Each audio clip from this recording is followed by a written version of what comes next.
Thank you, Leslie. Good afternoon. Good afternoon. Ladies and gentlemen, what a great privilege this is. John Hope Bryant asked me to moderate or kind of help lead this conversation. My name is Mark Hicks, as Leslie said. I'm the director of Chin Track Days.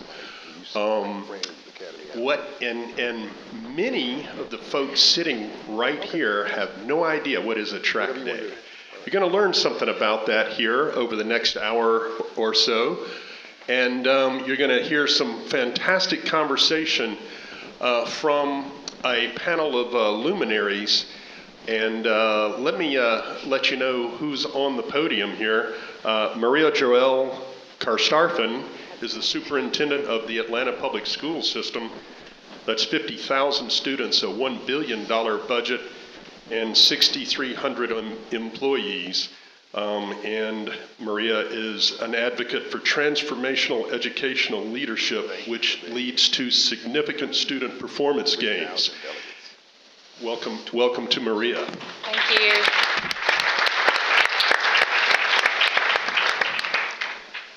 Right next to Maria on my right is Henry Ford III. Yay! I'm in love with that dude. And speaking of education, do y'all know that before Henry Ford joined the family car company you may have heard of, he was a math teacher. So, right, Henry? Correct. And then he was the labor negotiator and collective bargaining leader with the UAW and Lincoln brand manager. And today, Henry is the leader of the Ford Performance Division, for which we all have a very soft spot in our hearts. Welcome, Henry Ford.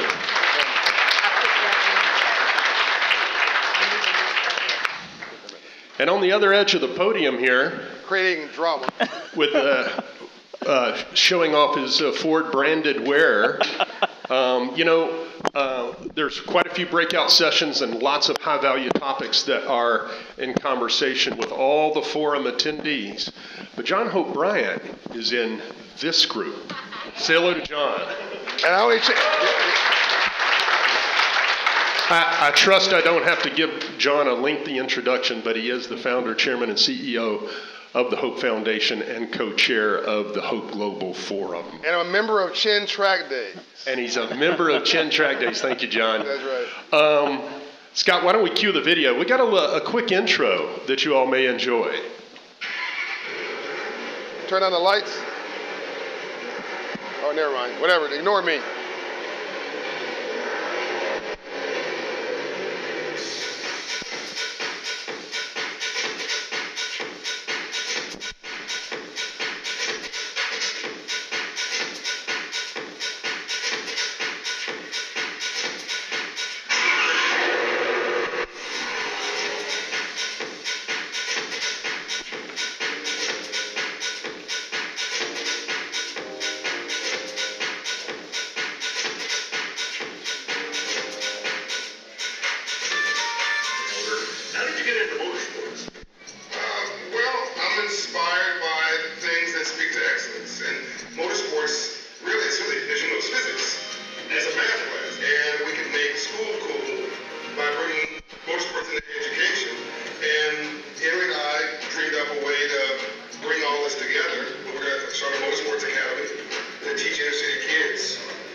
fantastic. What the feature there in the video is a very special edition Ford Mustang. It's a GT350R, and it looks a lot like that.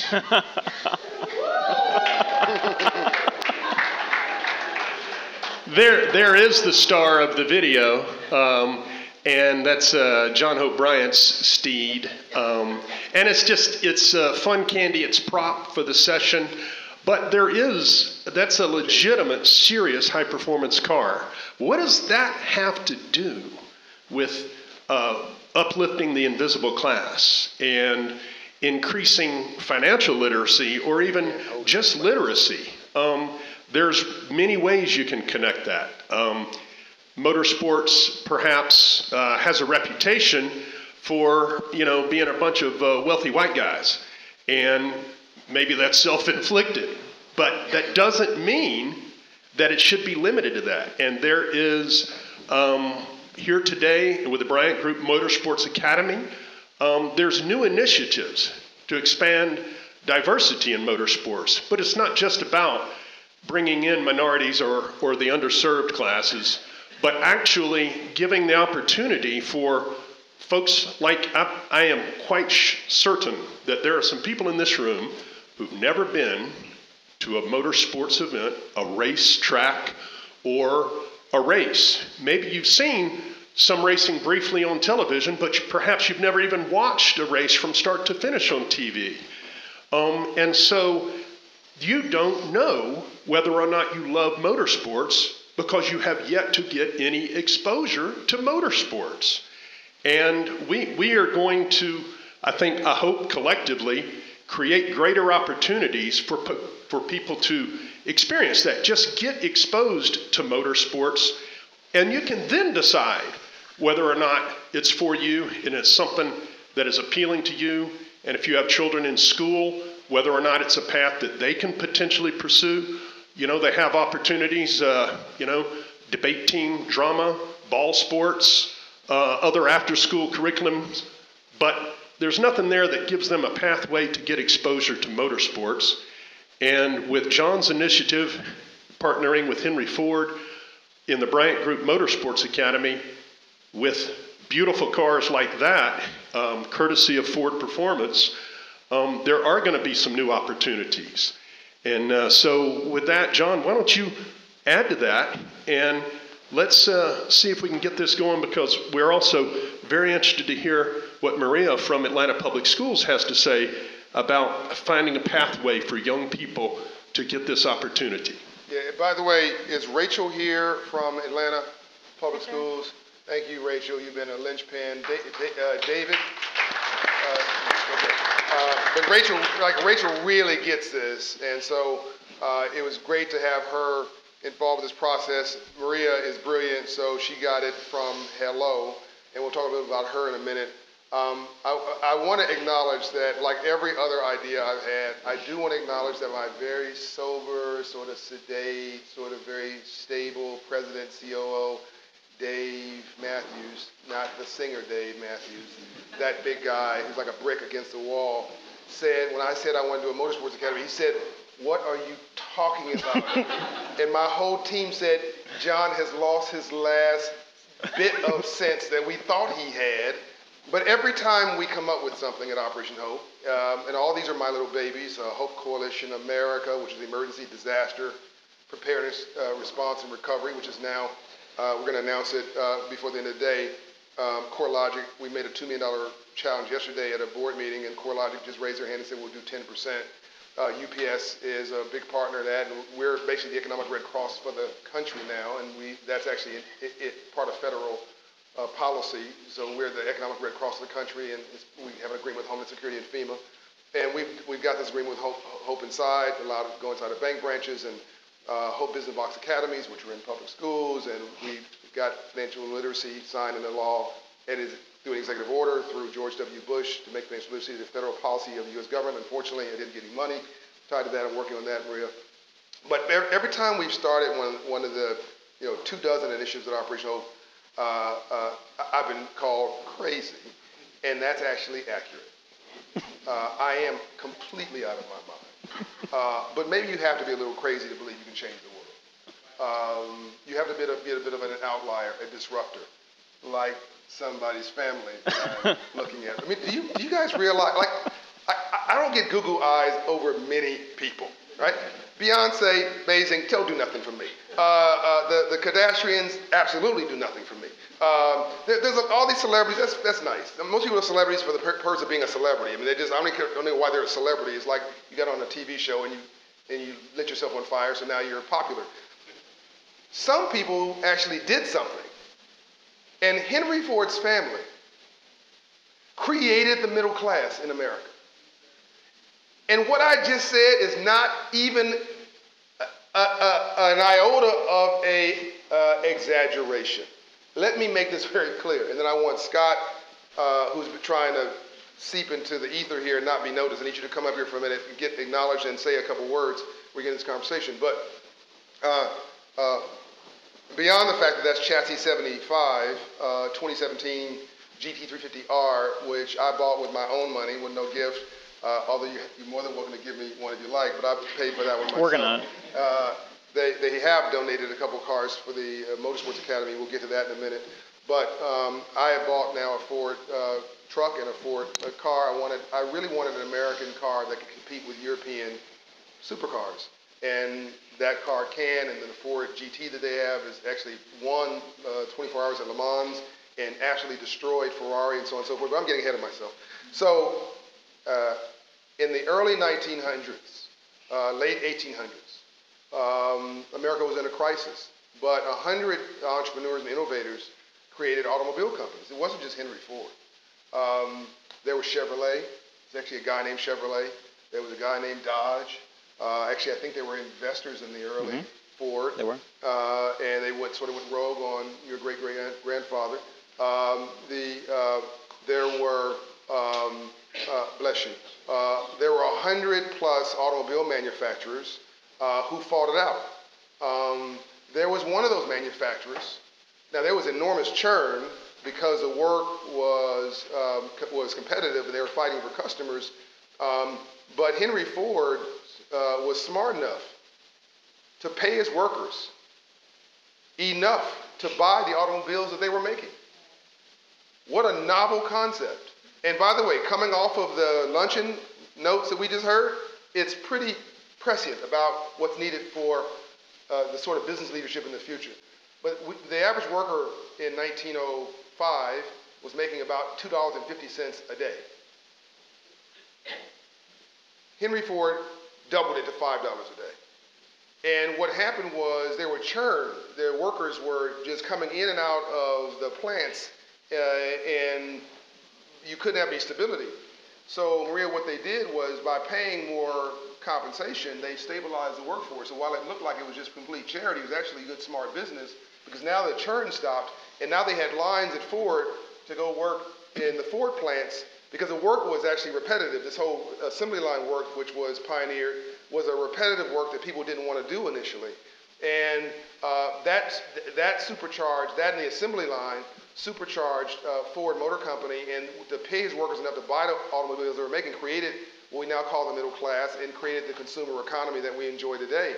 Most of those automobile companies went out of business, merged, whatever. And by the way, tell you how strong Ford is. When the global economic crisis hit in 2009, all the companies hit the skids at the same time. The only motor company that didn't require a federal bailout was Ford. Ford used their own assets, their real estate, their cash, their belief in themselves, and they paid for them their own way out of the crisis, and then decided to reimagine themselves. And to show you sort of how the company's built, no pun intended. You think a guy named Henry Ford III would have the easiest way in the world in the company, and I guess he could have if he wanted to. But Henry Ford III decided, first of all, to be a teacher. So he was a school teacher in a public school. Which district? Alexandria, Virginia. Alexandria, Virginia. And I'm sure you were confused with some of the students as young as you look. I was, very confused. I still am confused. By the way, is your wife here today? She is, yeah. Hey, Curtis, good to see you. Yeah, the better part of Henry. We spent some time in Detroit together. And then Henry went to go work, hold on, for a car dealership. Can you imagine you walking on a car dealership's lot and you're trying to find, a good deal on the car, and the salesman comes up and says, "Hi, I'm Henry." Okay, that's nice. What's your last name? Ford. Like, okay, this is a nice joke. He's like, okay, whatever. By the way, for a long time, he actually did not go by Henry Ford because I think it was just too overwhelming for people. What was the nickname? My family and a lot of my friends still call me Sonny. My wife calls me Sonny, actually. Yeah. He's the sweet. Yeah. It's Sonny. You actually look a little sunny right now. I know, yeah, I'm a little flush. All the compliments. And so he had a series of jobs that came right through Ford Motor Company, and he now is what you call a marketing manager for Ford Performance. He wanted to earn his way and earn his respect in the company. And I just think that's just very cool when your name is Henry Ford III. For being the kind of person, the kind of role model we want to see, he answers his own emails, he answers his own phone. Not as frequently as you might like sometimes. That's right. That's right. But I never give up, so not a problem. No, you're very persistent. I appreciate that. Yeah, Maria knows how persistent I am. Maria just basically said, okay, I'll come. I was asking her, could you please come? And I said, well, Henry Ford's coming. And she said, okay, what time is it? No, Maria is very seriously now. She is a walking brain. She has turned around a couple very important school districts. One being in Texas. Austin, Texas, where I was just at a couple of weeks ago for South by Southwest. Some people from South by Southwest are actually in the audience. So here, a couple here, Jess and a couple other people, Megan. And she also turned around, I believe, the Washington, D.C. Oh, gosh, no. No, it's still a disaster. It's still yeah. But you ran. No, I did not. I was in St. Paul, Minnesota, slightly different capital Yeah, well, city. okay, all right. Well. Yeah. And what other school districts? Thank you very much. What school districts did you have a hand in running beyond Austin? No, I was a superintendent in St. Paul, Minnesota, Austin, Texas, and now Atlanta, Georgia. Yeah, and here in Atlanta, she is really, thank you very much, taking part in a true transformation of the school district. She does a State of the School District address, which I was honored to be at recently, where she rocked the house with really dancing with the kids, getting involved with the young people. She's actually most comfortable around young people, which actually makes me trust her even more. And she's allergic to only one thing, which is inauthentic people. And people who are not serious about turning around the lives of young people. And so I knew when she took what we were doing seriously that it passed a certain sniff test. And so we're really honored. I know she's extremely busy to be with us here today. We are partners with her in other areas. We're trying to do a Hope Inside for her employees, the teachers and the bus drivers and all the employees at APS would really benefit from earned income tax credit and a lot of other things that we're doing. We want to work with junior achievement around the financial literacy gap, so we do that holistically. But we thought this was that we were going to do this Motorsports Academy, that we had to start where Henry lived and where I lived, which was Atlanta and Detroit. So we were honored when she. I'll let her speak for herself, but I think it's fair to say we've agreed to kick this off in Atlanta Public Schools. And Henry and Ford Performance and Ford Motor Company have both funded this initiative initially through the Ford Fund. And I'm proud to say have donated a 2016 GT350R. Anybody who knows motorsports knows that is basically like saying a Ferrari 488. And donated a GT350 to the Academy at no expense to the Academy. As a start. So I want to say thank you for that. Mark, you mind if we ask Scott to say a couple words before we get moving? Oh. It's up to you. You're the man. So it's a very auspicious panel, a great group to talk about these things with some diverse kind of input. I think, how about this, John, transition into a description of the Bryant Group Motorsports Academy. You've told us why you did it, and you told us who's behind it. What are you going to do with the Bryant Group Motorsports Academy? We're going to create a generation of builders. So this has really nothing to do with racing. A racetrack is a math class. if you've ever been, by the way, how many, Scott asked this question, Mark asked this question earlier, and I want to acknowledge Maria, his better half over here, who also is one of the fastest drivers I've ever seen on track. Maria, raise your hand. She smiles, whatever, gets out of the track, she asks, what's this about a car? What's this about? This is the turn signal? And she gets out there and she just blows everybody away. I want to acknowledge Maria. And then I see Bob Towery over here, who I must tell you, before I get serious about here, Bob Towery, raise your hand, Bob. So Bob is supposedly a senior citizen, Maria. So when I was out on the track with my big, voracious race car, he got out in an Evo, a 4-cylinder Evo, put his handicap sticker in the rear view mirror, and he put a passenger in his car to weigh the car down more, and he stuck on my bumper the entire time we were out with the handicap sticker just doing this the entire time just to prove a point. And so this is for anybody of any age, of course, gender non-specific. Anybody can do this. Now, a racetrack is a math and physics lesson.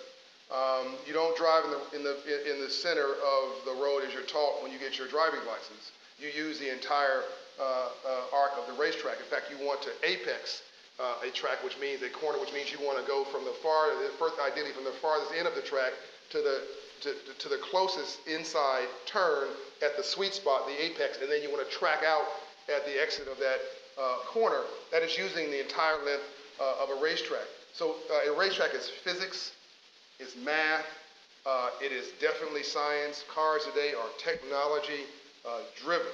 And you have, in Formula One as an example, you have the Mercedes team that has a budget of $500 million a year for 2 drivers. So you have 2 cars, I think it's 300 support personnel, and a $500 million. That's a number for a very large company that is driving technology and patents back down to the ground to go into modern automobiles. So a lot of the learning they're finding out on automobile in racing is actually making its way into making cars safer. Seat belts and all of these things that you're seeing, rear view mirrors, all these things you're finding in your standard cars in many ways started in a race car. But let me be very specific about your question, Mark. I see it in 3 buckets of leadership. I see builders and leaders as drivers. That's eyes, hands, brains. You got to have a sort of bun on the seat feel. You really have to have intuition. You have to have courage. You got to have you can't fake it on a racetrack. And you're there by yourself. There's no games. Nobody cares about your title. Nobody cares about the kind of clothes you're wearing or who people think you are. It is just you and the road. And it becomes actually quite spiritual. I call it Buddhism at 150 miles an hour. My heart rate goes down the faster I go. It's really interesting. I just get calmer. Or as Mark would say, smooth hands. Smooth is fast. Is that right, Mark? So it's not what you think. It's not race car driving. It's not this violent, voracious thing, and you're trying to go as fast. In fact, if you're trying to go really fast, you're probably going really slow. If you're making a lot of noise, going around corners, and all this kind of stuff, it looks dramatic, but you're actually going very slow. The fastest way around a racetrack is nice, easy, in the tightest arc of the track, which is a math equation. I'm sure Mark can say this more eloquently, or Henry, than I could. That's STEM. So I'm getting ahead of myself. So eyes, hands, brains are what we call in motorsports a driver.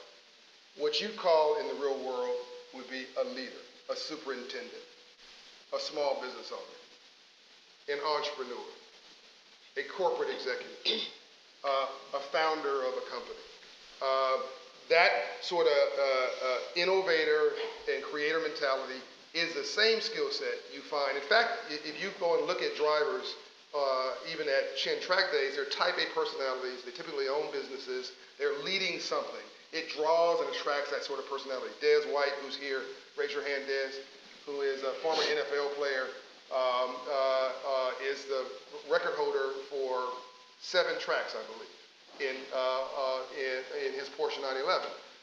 But he doesn't even have a passenger seat in his car to send a message. Don't even think about asking me for a ride. I'm here to be alone.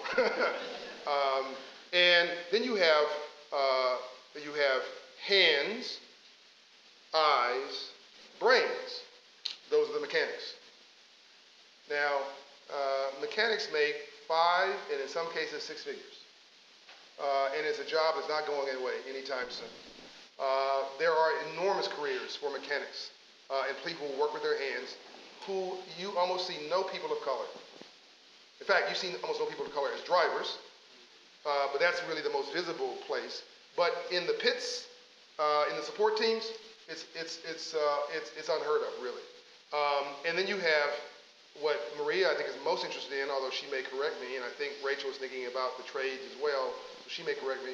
But certainly the easiest connect here is brains, eyes, hands. What are those? STEM, science, technology, engineering, and math.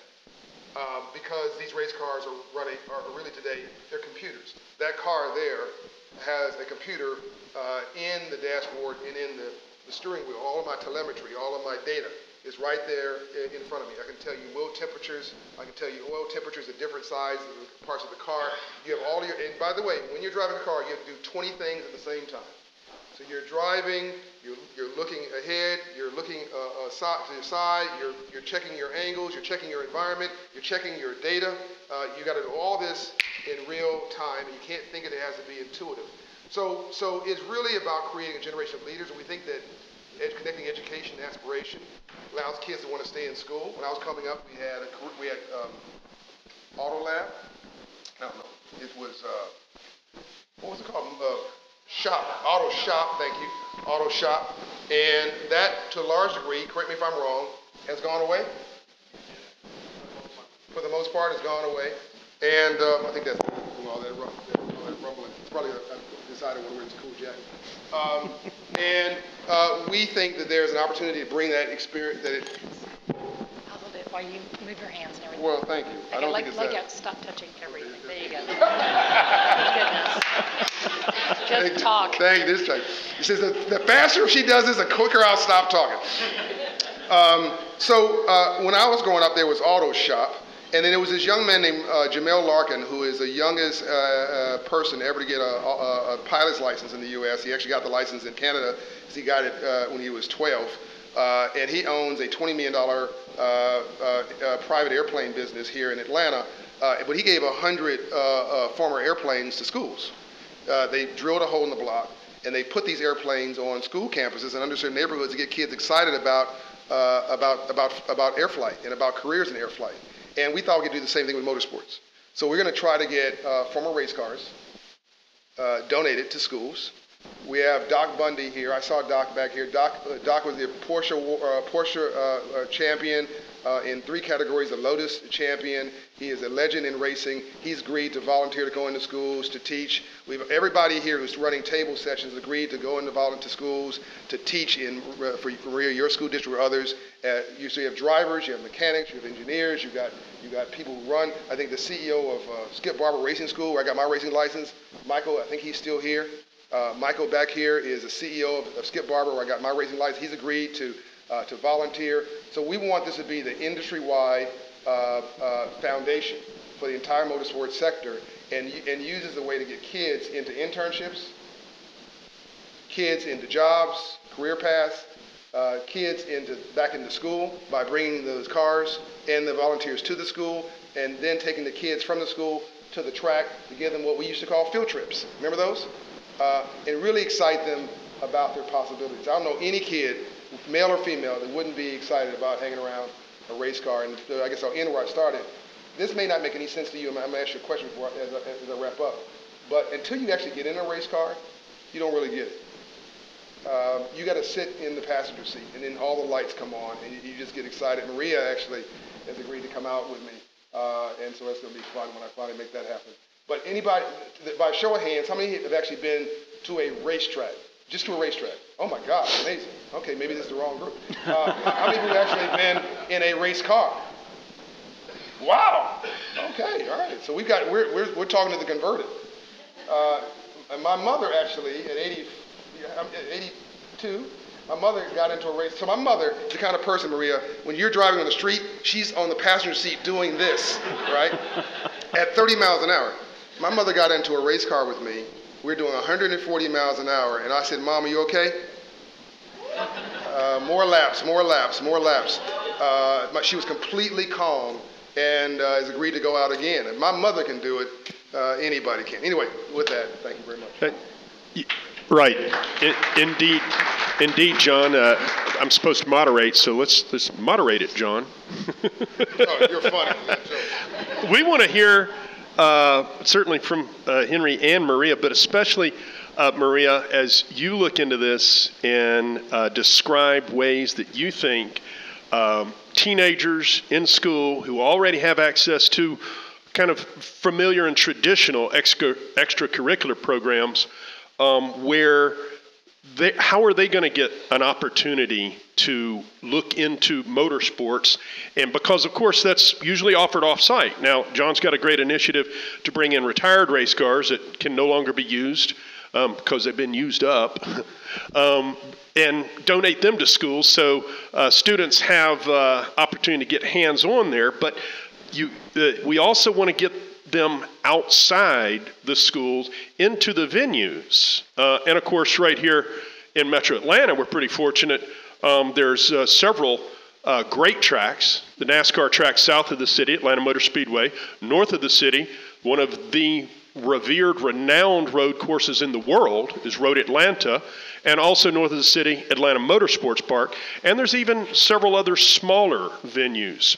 But they're not next to high schools. And we need to get teenagers into these locations so they can find out whether or not they may love motorsports. Yes, so good afternoon. Thanks again for having me. I know you've said a lot on the education front.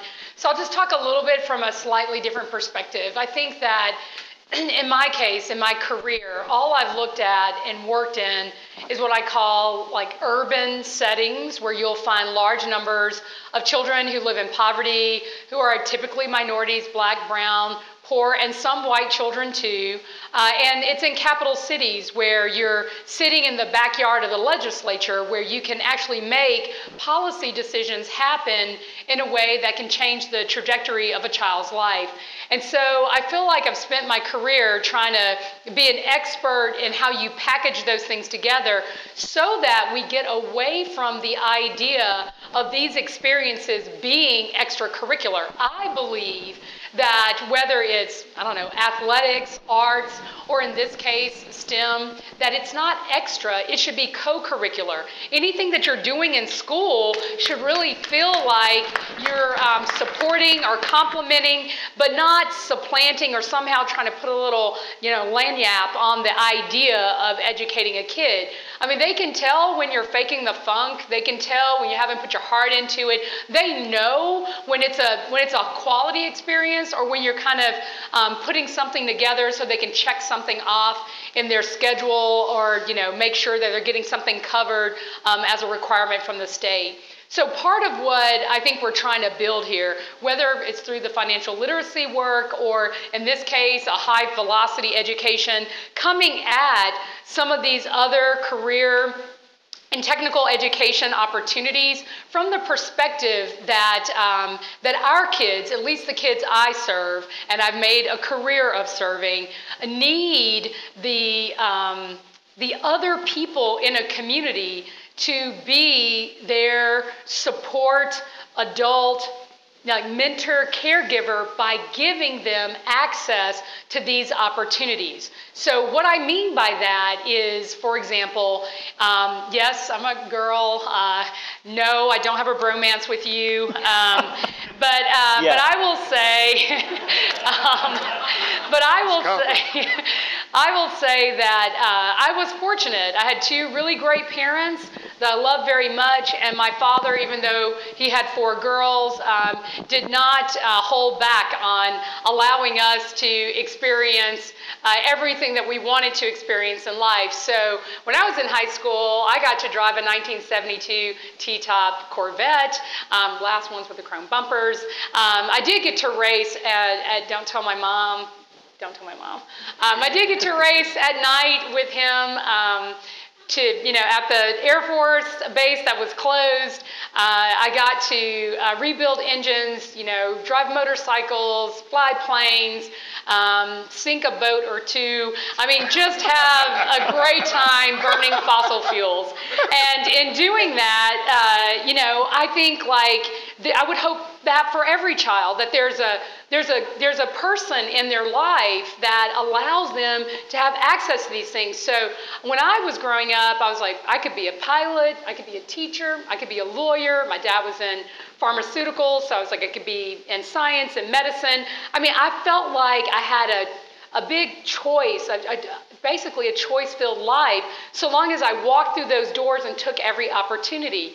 And what I think, is what we're trying to build is this concept that they're around kids who don't have those kinds of home opportunities, parents who can't necessarily cut a pathway for them or show them what these opportunities could look like. If they're not getting it from home, we have to do it where?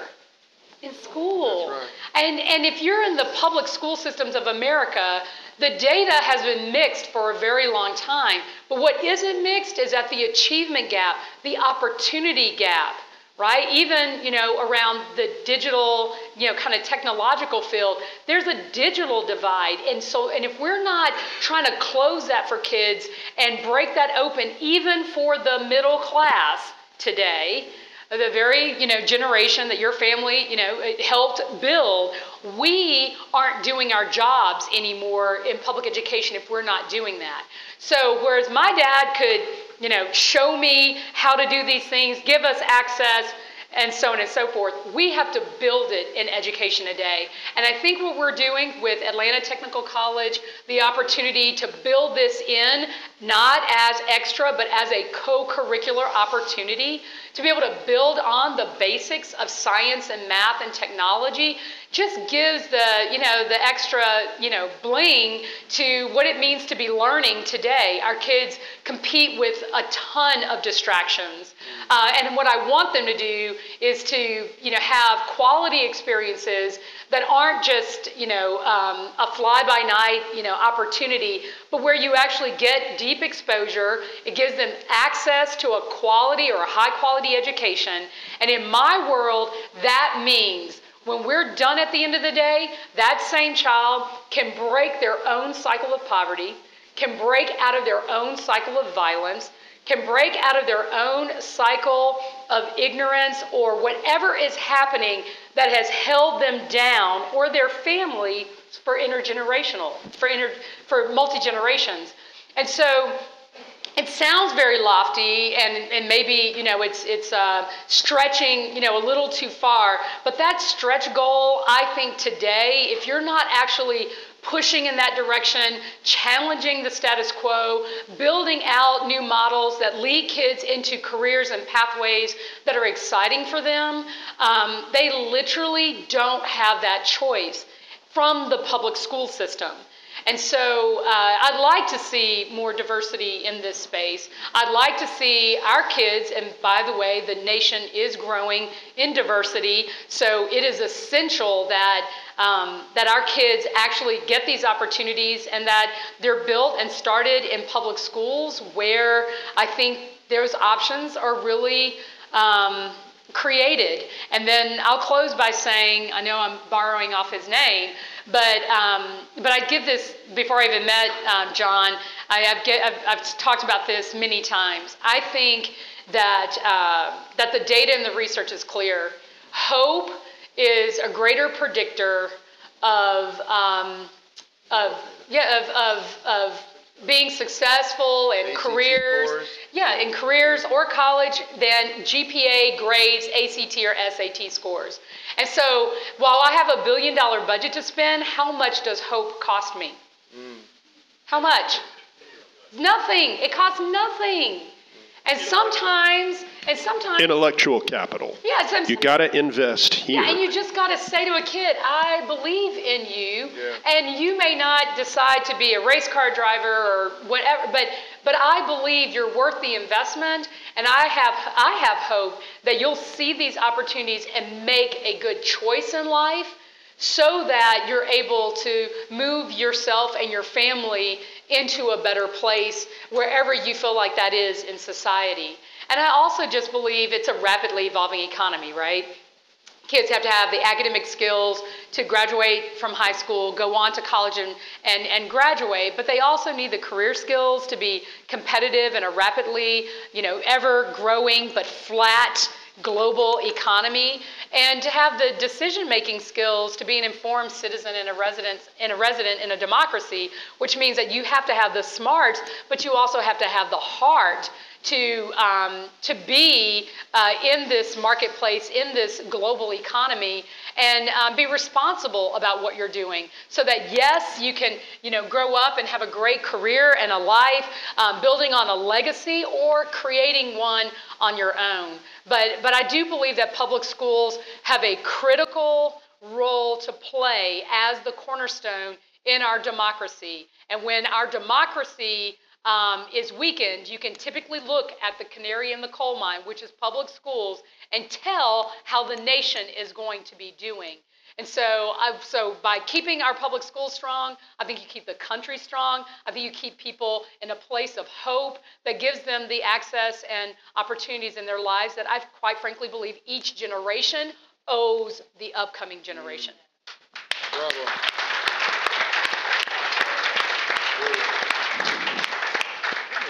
And then Henry Ford, you've got a view of this, that you're not just over here representing the Ford Foundation and providing financial resources to this initiative. What about your personal view? I think what I would add, first of all, I just want to say that it's an honor and a privilege to be on stage with the two of you, and I completely agree with everything you've said. And I guess what I would add is I think everyone at Ford, and this is from employees at the entry level all the way up to our chairman Bill Ford, firmly believe that one of the central fundamental objectives of the Ford Motor Company is to not just build and sell cars and trucks, but to somehow make a difference in the world and to be a good corporate citizen. And I think that's been a pretty dominant theme throughout today, that corporations have a duty and a responsibility to be active partners in the communities in which they work and serve. So on one level, I feel like this is a way that that Ford can be an integral part of the communities in which they serve. And I think the other thing that really sort of struck me this morning, and I think it was Philippe who was saying this in the very beginning, was that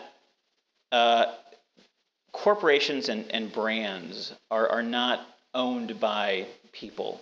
My family doesn't own the Ford brand. The Ford brand is bigger than that, and I like to, honestly, I really think that we're all part of the Ford brand, and when Philippe was kind of echoing that this morning, that really rung true. And so whenever, at Ford, whenever we can reach out and touch new people in an authentic way and make a connection to potentially new audiences in a new way, there's value in that. There's pure business value in that. So even besides the fact that it's the right thing to do and it's a good thing to do, there's value in that. And whenever we can go out into the marketplace and make a connection like that, that is truly invaluable. And then the only a few things that I would just add to that are, I don't have to tell anyone on this stage or in this room, but when you are in the classroom and you're trying to teach concepts, especially in mathematics, from my experience, that kids aren't always passionate about, it's not easy. And when I first started teaching, I mean, I love math. I think math is awesome. And I would get into the classroom, and the students didn't share my feelings about math all the time. And I was like, why don't you guys love fractions? Fractions are amazing. And they looked at me like, what are you talking about?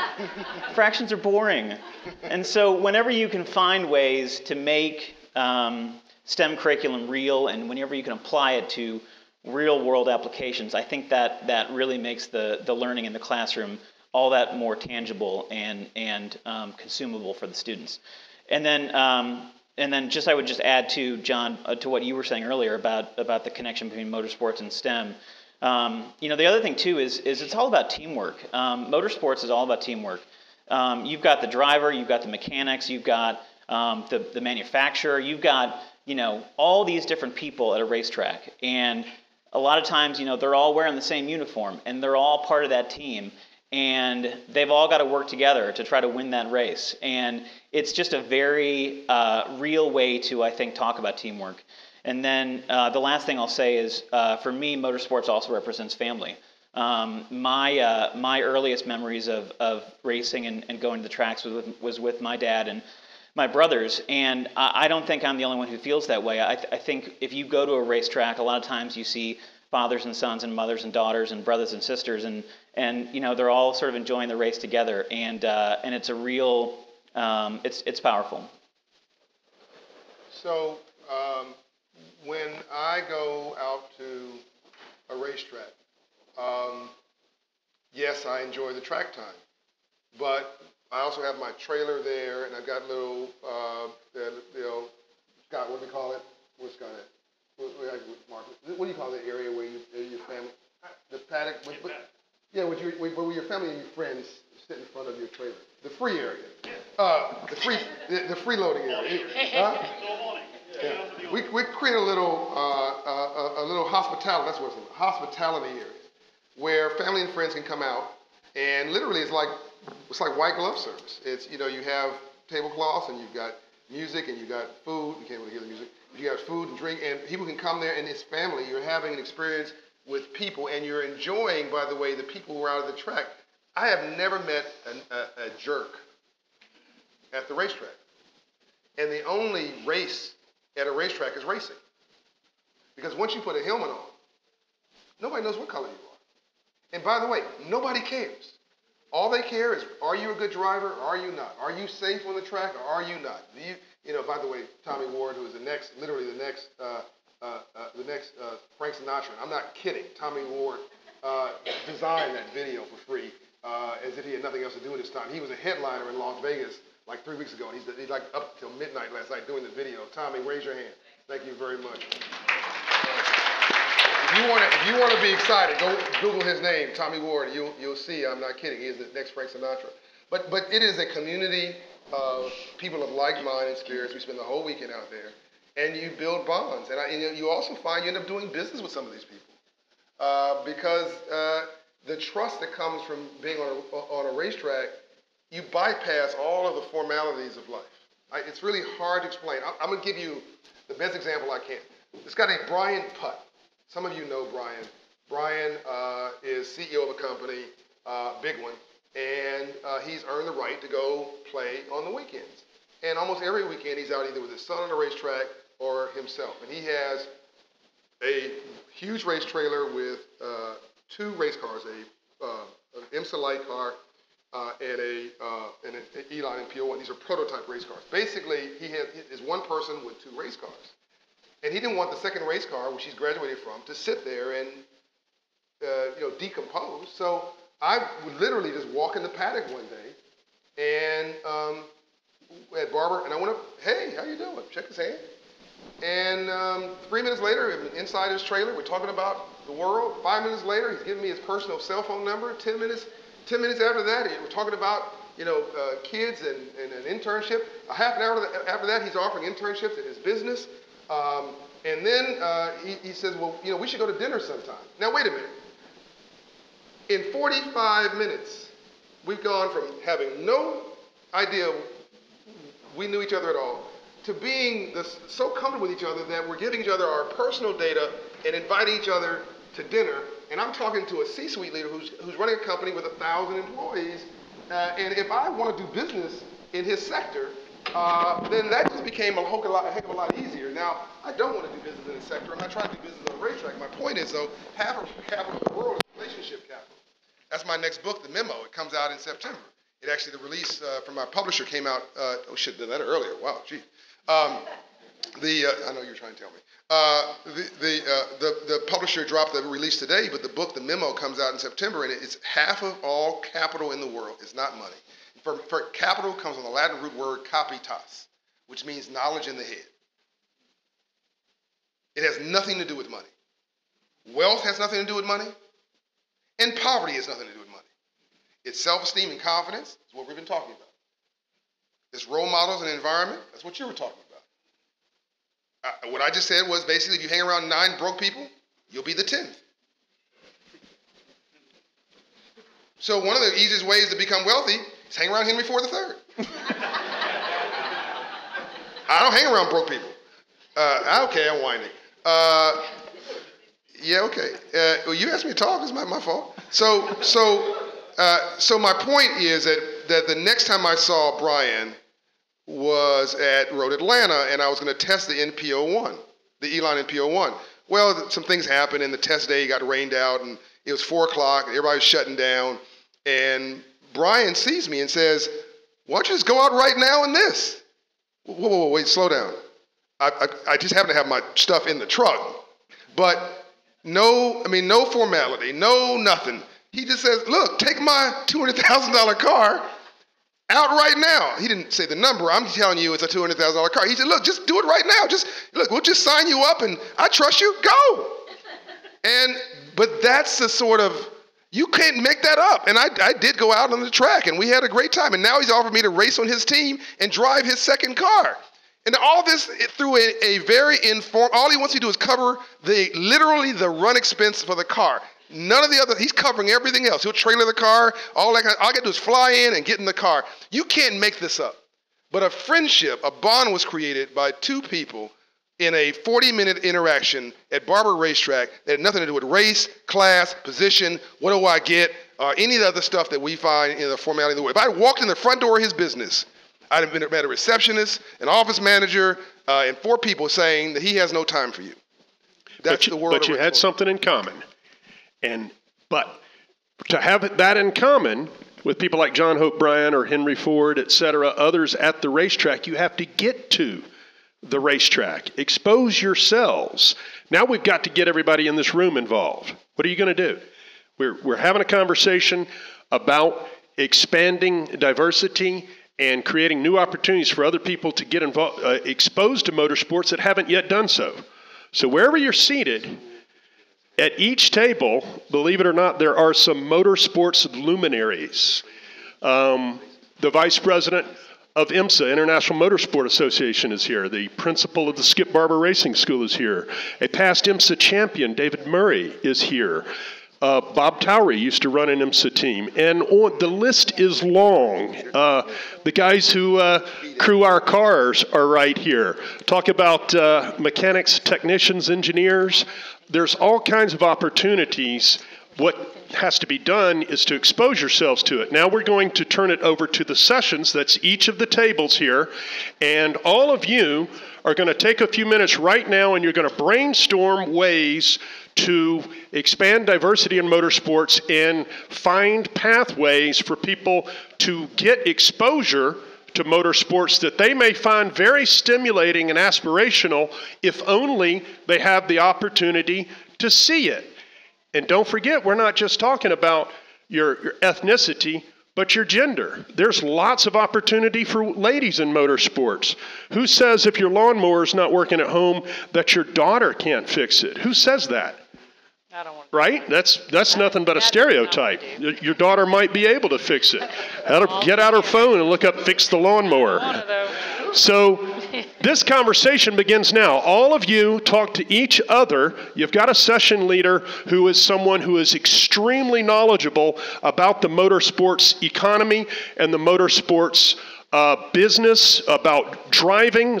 They're seated at your tables, and now you're going to talk about that, and in just a few minutes, we're going to pitch the ideas to the rest of the room. This will be about 20 minutes of brainstorming at your tables. The conversation is about ways to expand diversity and provide exposure to the population of people that have yet to be exposed to motorsports. And they may find it to be very stimulating and rewarding. Hey, nice to meet you.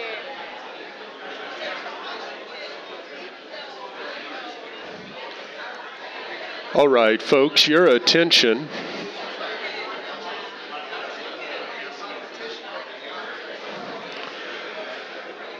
We'll draw your conversations to a close at the table.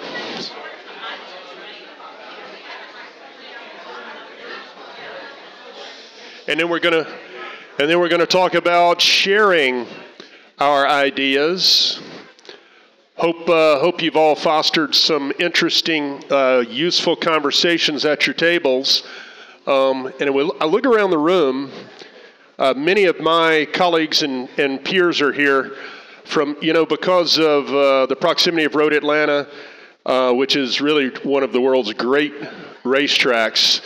There is kind of a microeconomy in motorsports in the extended metro Atlanta area. Lots of race teams and other motorsports-related activities are here, and all of those players are here in the room today. So the motorsports economy in North Georgia is kind of all, it came to the Hope Global Foundation, the Hope Forum. So that's a great thing. We really had the opportunity to share.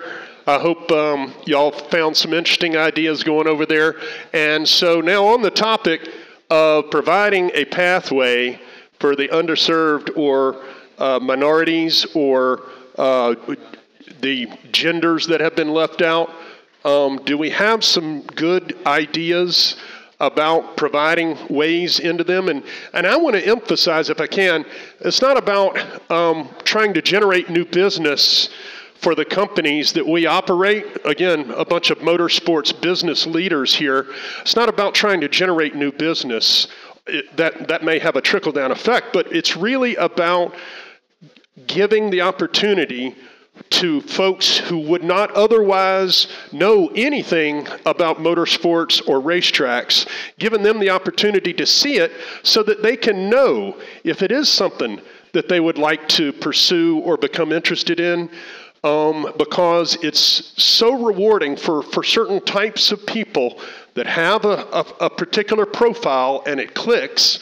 It becomes so rewarding that you will end up dedicating your life to it, and you can't know if that person exists unless you expose them to it. So who would like to go first? We're going to take volunteers here from over here. Bob is, yep. And Bob has designated a spokesperson. So it says Adrienne. Adrienne, tell us what you think. Sure. Thank you. Good evening. My name is Dr. Adrienne Starks, and I have my own nonprofit called Stream Innovations, and that kind of helped us think about this from a perspective of being able to reach youth. And we had a lot of different ideas, but one that kind of stood out was actually going to youth, asking them, how can we best craft this program?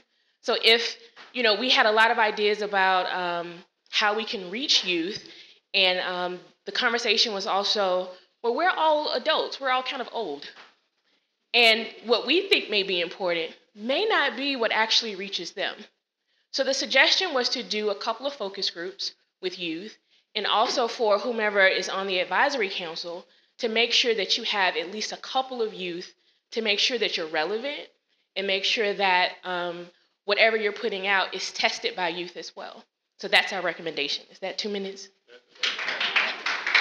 Fantastic. So for that, we've got to enlist some educators, because obviously those are programs that would need to be oriented towards school. And so we'll turn to our education partners about creating, focus groups for youth and let them tell us the way forward. Comments from right here. Introduce yourself. Are you doing the next table? Yeah, here we go. You're on. Well, the idea that we had, I'm like Alan Williams from Florida, a former state legislator, big fan of John's. We talked about the natural fit between HBCUs and NASCAR. HBCUs predominantly in the South, NASCAR predominantly in the South. You take Bethune-Cookman University, Daytona Speedway, natural fit. You do that in North Carolina. And so we thought about why not get those individuals who are ready to go into the workforce, put together a program that matches up these college students with NASCAR, and then have those students also train the high school students in that program. So it's a symbiotic relationship. And then one thing we did say, we didn't call them underprivileged youth. We call them opportunity challenged youth. Because once you put that tag of underprivileged, at risk, it puts a negative connotation on it. So they have opportunity.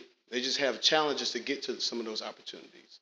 And so by doing that, and then we rolled in, I think there were some ideas about the career readiness at the high school level, partnering with the university presidents at the HBCUs, and then partnering with the superintendents at the districts that touch those HBCUs in those communities around the South. And then once you scale up, then you can take it on from there, and then we do all of this under the Bryant Motor Speed Group. Fantastic. Fantastic. Thank you. Before you look like you're ready over here. Good. We're gonna go in this direction, but on my way to the next table, I want to answer this question. Fundamentally, some of you may be wondering, well, how do I get in a racetrack? How do I see what's going on, get some exposure? How about this coming week? On Monday at Road Atlanta, it's Chin Track Days with a big sports car track event. This is free. Guests and visitors are welcome. It's Monday at Road Atlanta. And if Monday doesn't work for you, Wednesday and Thursday, David Murray Track Days at Road Atlanta. Again, a big sports car track event. Lots of beautiful cars, very interesting activity on the racetrack. And you can come to Road Atlanta. It's no charge. All you got to show up at the gate, say, I'm visiting the track event. I'm Mark Hicks, the principal of Chin Track Days. That's David Murray, the principal of David Murray Track Days. And we invite anyone in this room and people, your guests, your friends, to come to Road Atlanta next week to find out exactly what we're talking about live, loud, in person, Monday or Wednesday or Thursday next week at Road Atlanta. I'm sorry, Tuesday, Wednesday. So it's Monday or Tuesday or Wednesday. That's right, HSR on Thursday. So all day. The activity is continuous from 8:30 till 5 with a lunch period. But all day long, you can show up at any time. There's not a specific time because they're not racing. So there's not a specific race schedule to occur, but rather sports car practice and testing. And that's going on continuously all day, Monday, Tuesday, Wednesday at Road Atlanta. You can come get exposure to the sights and sounds and energy and excitement that we've been describing that we think will also it's a very stimulating environment for youth. Right over here, the next big idea. Good afternoon. My name is Dr. Jeffrey Anderson. I am currently with the Urban League Atlanta. But one of the ideas that we came up with, appreciate Lee, who was our facilitator. One of the things we think that needs to be done is we need to start sooner. We need to go into the elementary schools, not wait till it's time for college. One of the fundamental differences, I'm also a Go Team chairperson. I have a 7-year-old, a 5-year-old, and 2 3-year-olds. So I told them, pray for me. But one of the things that Lee even mentioned is he knew that he wanted to work on cars when he was 9, not when he was 19. So one of the things that we really need to do, that we need to erase the stigma that auto tech is for the not so smart guys and realize it's really for the most intelligent of us. And at the same time, start early enough so that they can start to realize you pull that car out in front of Perkinson Elementary School, every kid's going to say, wow. And when they start at that age to determine, you know what, I want to drive one of those, I want to ride one of those, I want to work on one of those, that's going to be the difference. Because by the time they're in high school or college, I already hate math. But if you get them back when they're in elementary school of understanding why math is so important, our sister engineer here was talking about the fact, and then at that point you can talk about the fact of how to break down the car and all the parts that go into making the car, all the parts that go into making the car go so fast, which also allows for career pathways and multiple levels for all those young children. So start earlier and let them start from the base level so they can actually build before they have those stigmas of what it means to be an auto, what it means to hate math.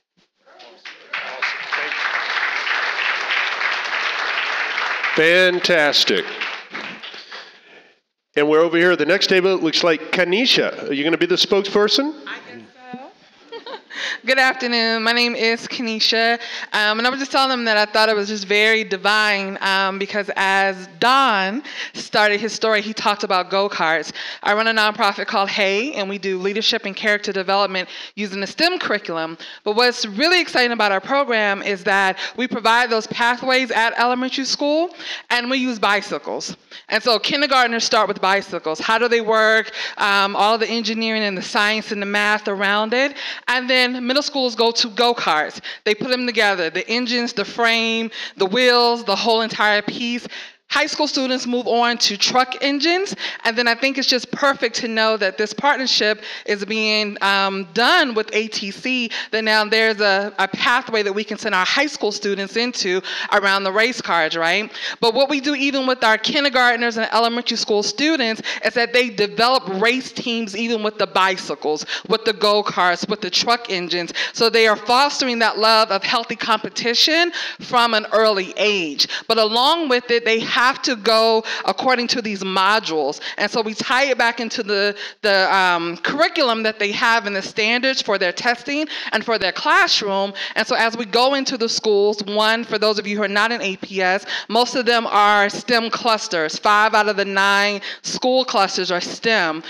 The work that we do with the bicycles, the go-karts, the engines, hopefully the race cars, right? Help these schools become STEM certified, which is what their goal is for. And so just really excited about this program. But in offering opportunities for them, you want to give them exposure, but something that is an immediate win for them. So they put the bicycles together, they race them, they take them home. They put the go-karts together, they race them, they take them home. They put the truck engines together, and for those who have licenses, we're working for them to take them home. And so now for those students who know that this is what they want to do, they have race cars they can get into now.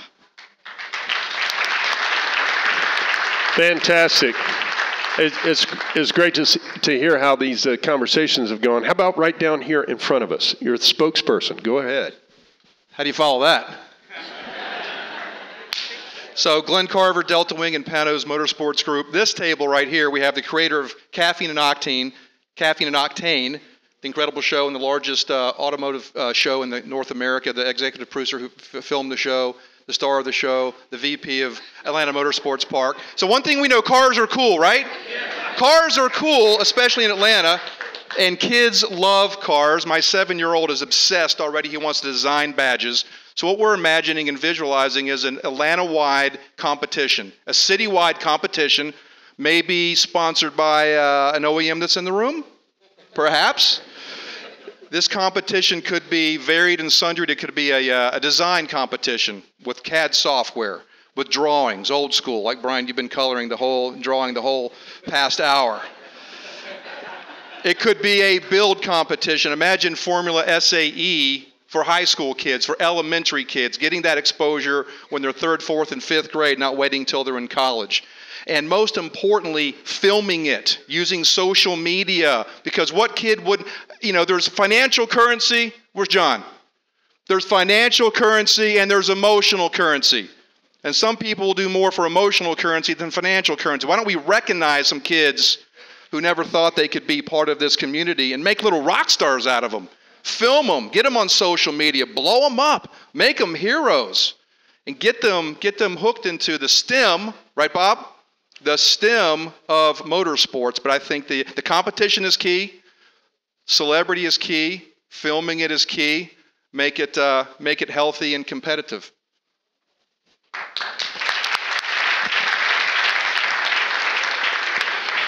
Now let's get a volunteer from this side of her. Okay. I'll come right back over here.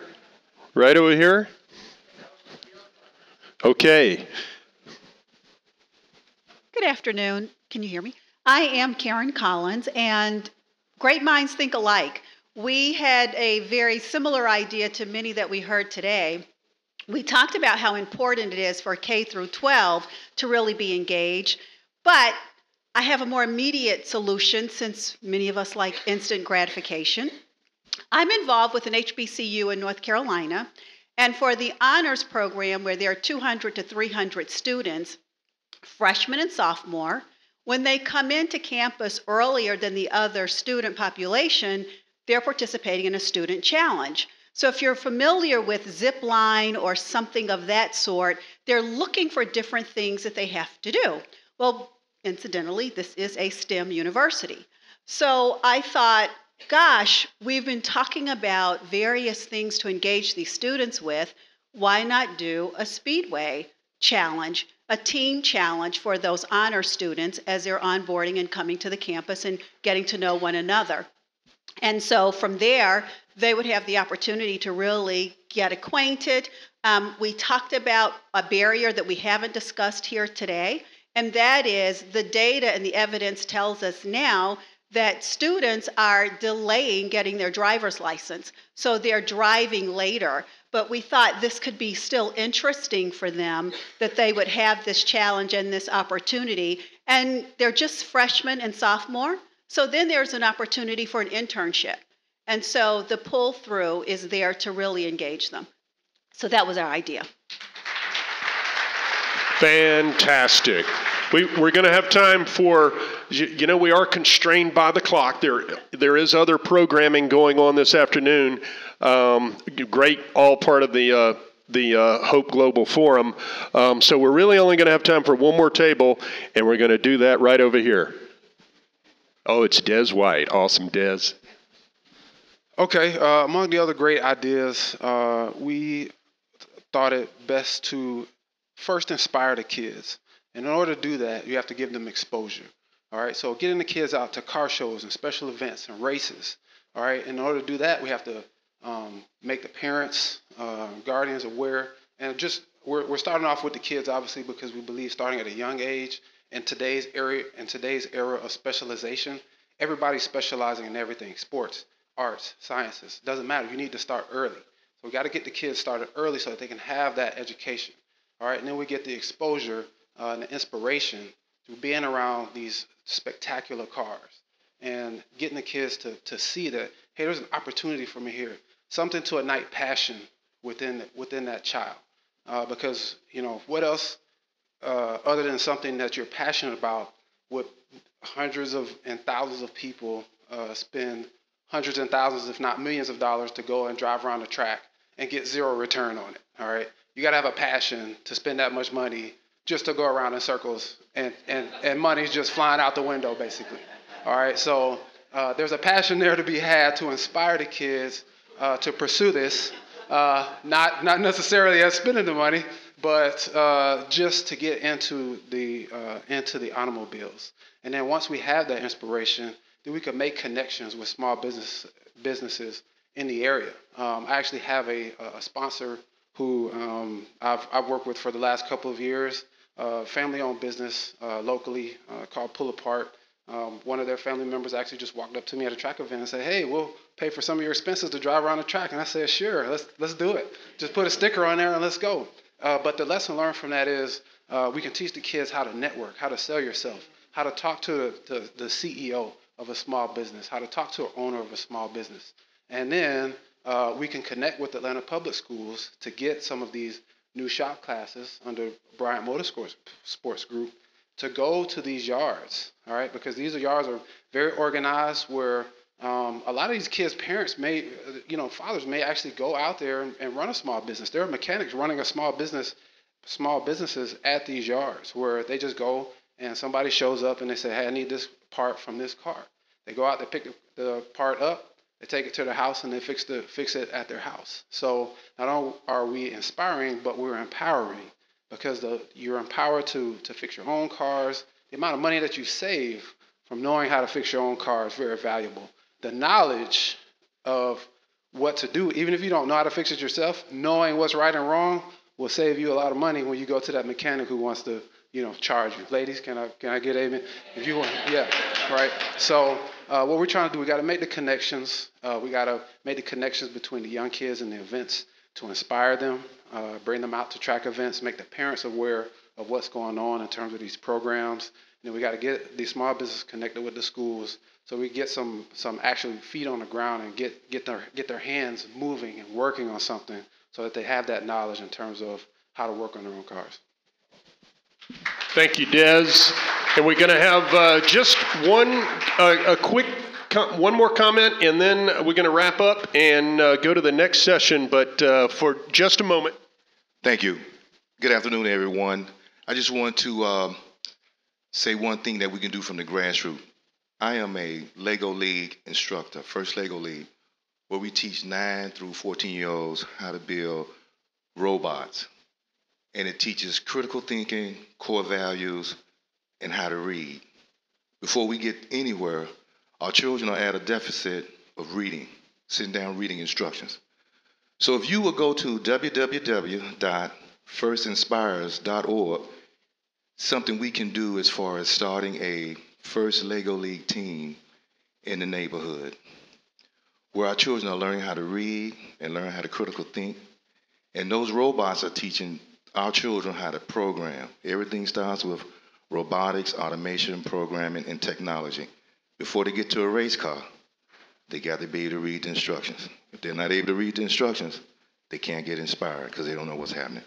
But if we start our children off First Lego League, Junior Lego League, and I'm working out of Johnson Laboratories at 275 Decatur Street, Dr. Leonard Johnson, who invented the Super Soaker. We have to start early to get our children or urban children, it doesn't matter which color, because a brain has no color and a mind has no color.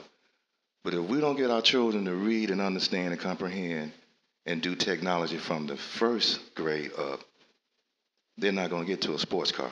So think about the youth, early youth, reading, math, science, and the practicality of building a robot with a microprocessor that can be programmed and it could move and do missions. Once a child understands that he can get that done, then he can program his own life as well.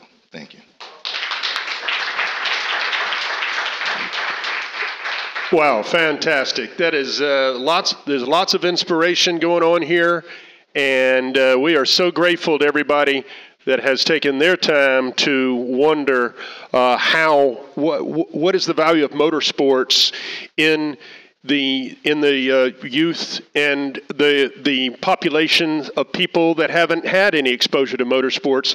You've all been great contributors to that.